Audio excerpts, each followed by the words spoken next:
To add an overlay to your image, select the Overlay button on the Home tab. This opens the Overlay dialog. We want to select the standard overlay. Click Next. From this page, you can select the image that you want to place on top of the current image.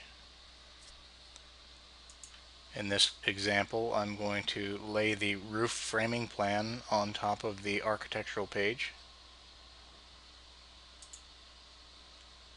I'll click Finish. You're prompted to align the overlay. This allows you to position the images exactly where they need to be in alignment. It also allows you to stretch a smaller image to fit a larger image. I'll click Yes.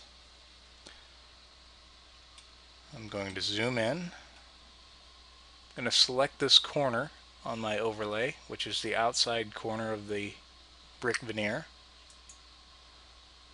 with a left click, and now I'm going to align it to the same corner on my floor plan.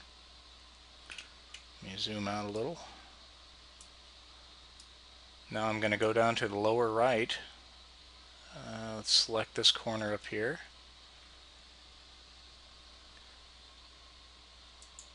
And you can see the outside edge of my overlay.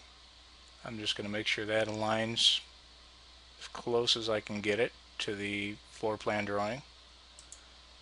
And left click. You'll now see that that image of the truss overlay is on top of our floor plan.